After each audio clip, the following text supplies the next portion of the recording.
Hello everybody and welcome along to this edition of the Red with White Ball. Not a huge amount happening in the world of current affairs, or maybe our search hasn't been as extensive as it should be. Some discussion about the delay in the reopening. My God, you don't want to hear that, do you? Micheál Martin suggesting earlier in the week that if necessary, they would follow scientific advice and do so. And I noticed earlier on a GP in Cork, Dr. Noel O'Connor, who I think is based in Douglas, she suggested that it might be prudent to delay the reopening until the end of July. The other aspect that rose during the week was a whole plethora of controversy around the new National Maternity Hospital. Probably most of you, like myself, probably didn't know an awful lot about this. Seemingly this is another hospital that's going to be built in the capital, costing in excess of 800 million. You can imagine where this is all going to end up.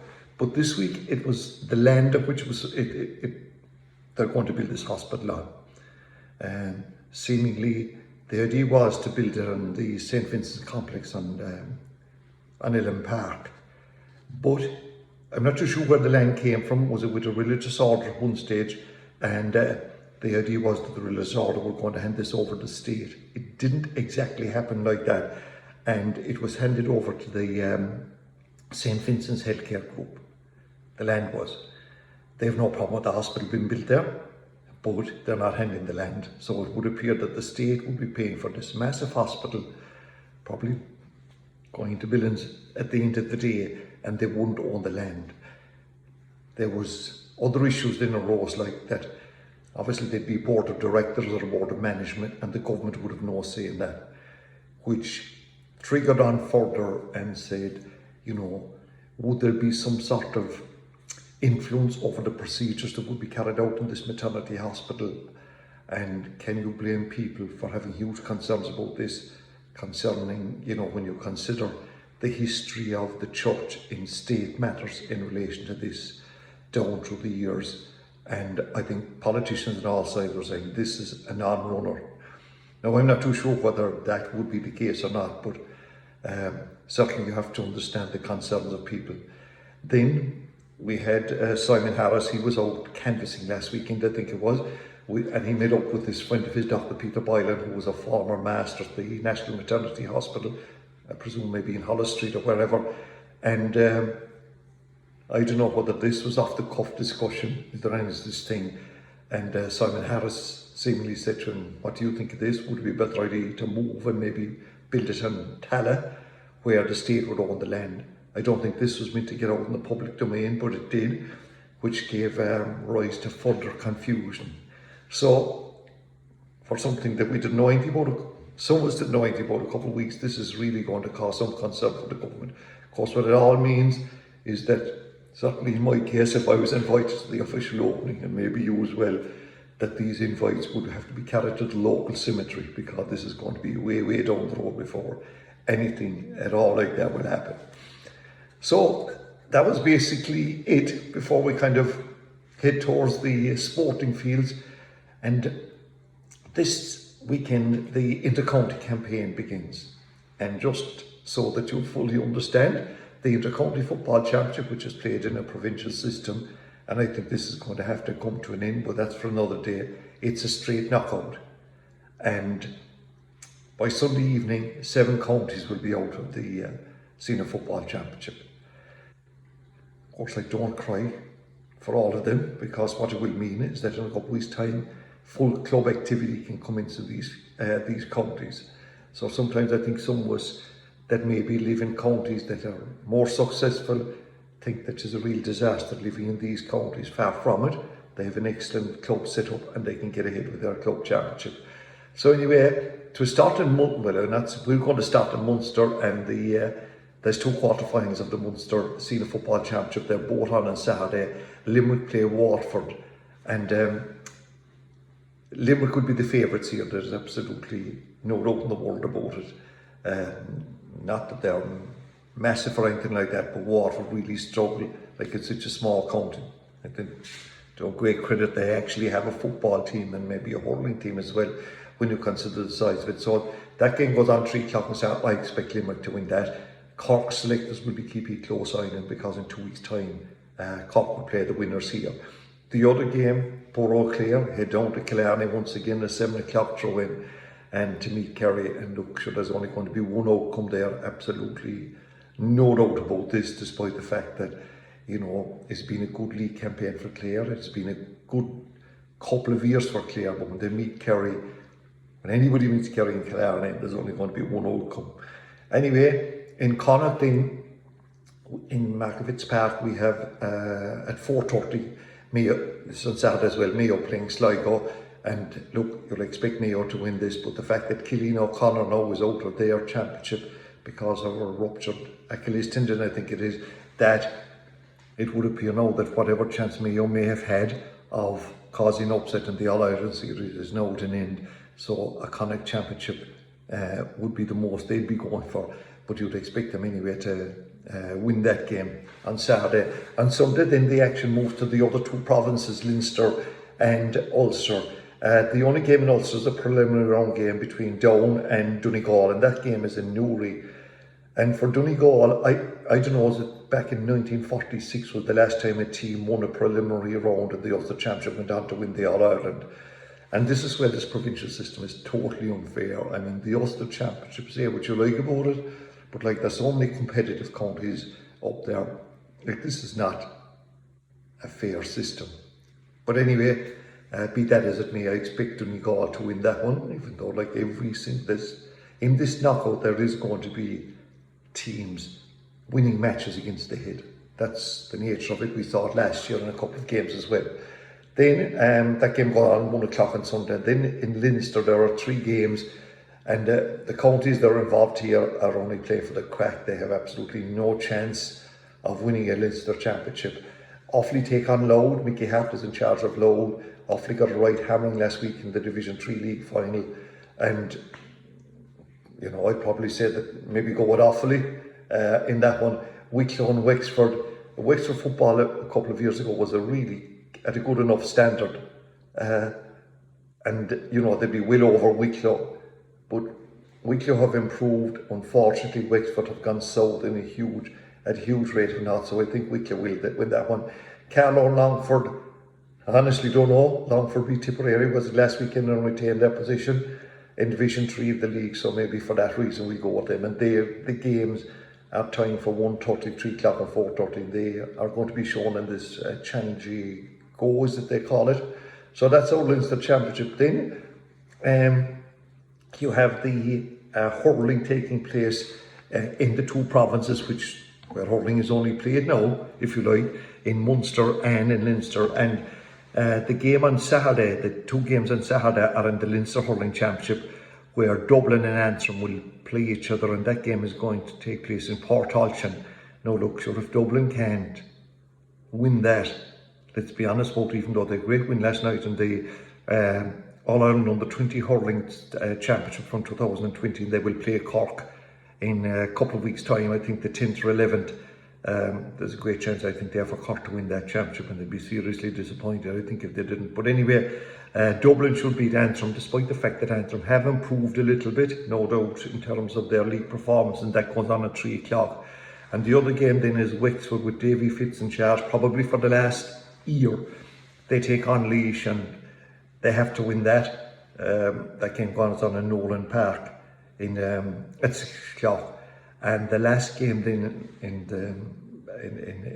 the hurling championship is in Munster, and that's, you know, like the Munster championship is a good championship. Look, it's the best one. Maybe Clare or that little bit, or Limerick are that bit ahead, but I'm not too sure about that either. And you're going to have Clare taking on Waterford. They have a few injuries on both sides. I think they're evenly matched sides, and that game goes on in Thurles.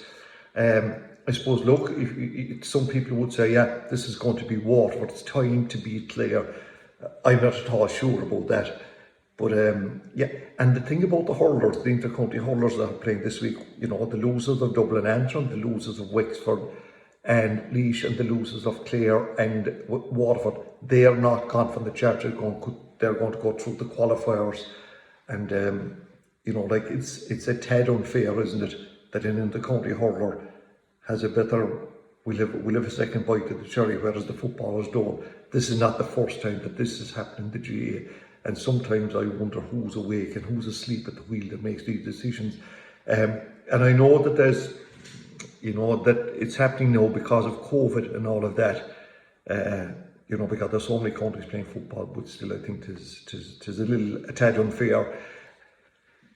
Going back to Cork for a couple of games, for a couple of clubs, this is a big weekend.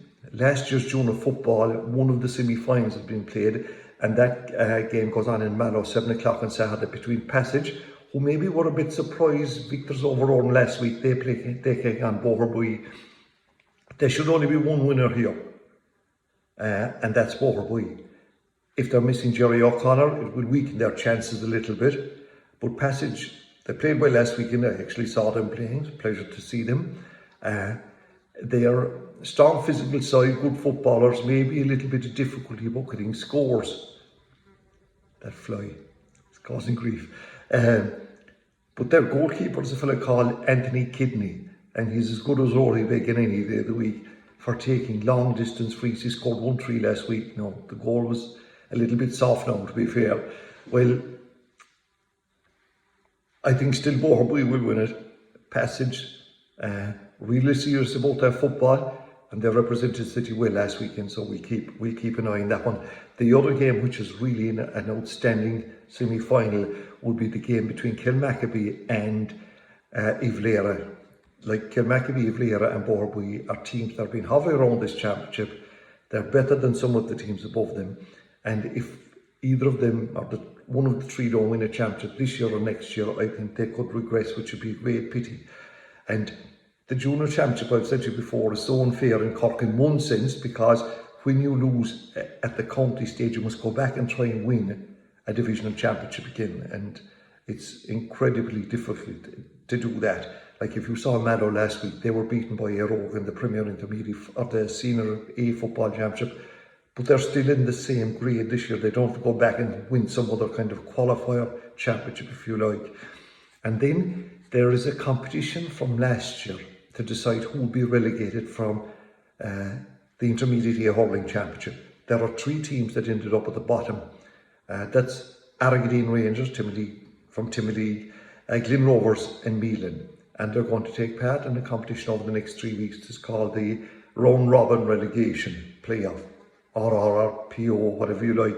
And the big game this weekend is between Arragadeen Rangers and Meelan and Porcurine at 7 o'clock. And one of the 3 will go down. So that'll be a good game. Maybe I have a slight fancy for Arragadeen Rangers in that. And then switching to ladies football, another big weekend for the Cork ladies footballers. And I'll tell you that maybe they'd be better off if they lost last weekend, that they wouldn't be facing Dublin. Well, they did win. 2 brilliant goals by the Kinsale pair of Orla Finn and Syval Leary. Well, they're playing Dublin in Croke Park. The game is televised on TG Car at 7:30 on Saturday evening. And look, Dublin ladies footballers are now like the men, if you like, in that they win all their games. So it's going to be a big ask of Cork again, and they would really, another defeat, what's it going to do to the Cork morale? So I find it hard to look beyond Dublin and sincerely hope I'm wrong. And there's a curtain raiser there, the Division 2 final between Kerry and Meath, I think it is.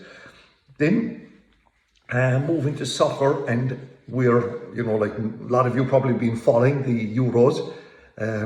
The group stages are now finished, so we're down to the last 16, and the first game in that take place on Saturday night, with Wales taking on Denmark and Italy taking on Austria. Now, the big match you'll be watching for is how England get on. They take on Germany Tuesday night in Wembley, and of course with the 2 Irish guys, nothing much has happened yet about them. They're there and they're playing. Declan Rice and Jack Grealish. Jack Grealish, really important role. He did difficulty getting into the team, but he is now. So you can imagine when this competition proceeds a bit, and if England get over Germany, we'll have all the crack about footballers coming home and all that. But then we had Boris coming to the rescue. This UEFA crowd are only just one thing: money. And that they pulled the games out of because Ireland couldn't guarantee that they have spectators. Well, it would now appear that Boris, the great Boris, features every day, has indicated that for the semi-finals and the finals, which are due to be played in Wembley, they're going to open up 75%. So there'll be 60,000 and for the semi-final, which will be played on the 6th and 7th, I think, of July, and the final then on the 11th. Not alone that, but for those who follow Grand Prix at Silverstone, the English Grand Prix is on, and it's on July the 18th, which is the day before everything opens up, the new date for opening up. But you remember, like, it was the 21st, he moved it into the 19th. All of a sudden, 140,000 spectators are going to be left into Silverstone. There'll be just over 2,000 in Thurles next Sunday week, or Saturday week, when Cork play Limerick. 140,000. And will they be going around with holy water bottles and drinking red lemonade? Although they might be drinking water if Ronaldo has anything to do with it. But anyway, this is my theory, that if we get on to Boris, if you're not going to open up Wembley, we take it somewhere else, my friend. You open up Wembley. League of Ireland and the Cork clubs are playing this weekend, as they do every, it's usually Friday and Saturday. And Cork City, after a great win last weekend, and they badly needed that, they're still in 8th position with, 12 points. They go to Shelbourne, who are on top of the league with 30 points. And maybe they can, but it's going to be a big ask for them. And then on Saturday night, Cove Ramblers, who lost heavily they welcome Wexford FC to St. Colman's Park. And what am I going to say to you? Cove Ramblers are second from the bottom. Wexford are to the bottom. I'd expect them to win that game, because Wexford have been absolutely woeful this season. And finally, before we take our leave, some of you that follow horse racing will probably be well astonished, or maybe not, by the revelations that have been made recently by Jim Bolger. Jim is a veteran of the racing industry, has a serious reputation, and is a serious successful gentleman in this game. But he's given interviews to a guy called Paul Kimmage, a former cyclist who has been writing about doping in sport and doping in cycling for a long while, and I suppose he was a whistleblower of sorts. Well, in these interviews which took place, which were published in the Sunday Independent last Sunday and the Sunday before, Jim Bolger made savage revelations about the amount of doping that's going on in horse racing. And he even said, I know who the cheats are, and if it was my responsibility, I'd have sorted in 6 months. This has the potential to cause serious reputational damage to horse racing. It employs a lot of people, but you must also remember that it gets between 60 and 70 million of state intervention.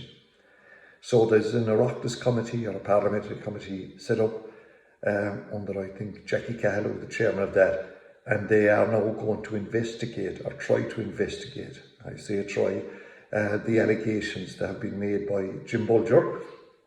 And Jim himself is going to be invited, whether he turns up, and I see that happening. I'm not too sure. The Department of Agriculture is going to be in there, and so too are the Irish Horse Racing Regulatory Body, who, in fairness to them of recent times, have been saying that they're making huge efforts in trying to catch these cheats, whoever they are, and the Irish Horse Racing Trainers Association. No, the impression being given is that it's not the guy that won the Donkey Derby in Carsavine or Dingle or Lyra Compon that's involved in this doping. It must be successful trainers from the way Jim Bolger is putting this. But whatever, anyway, that's going to happen. So thanks for tuning your way, and until we meet again, take care.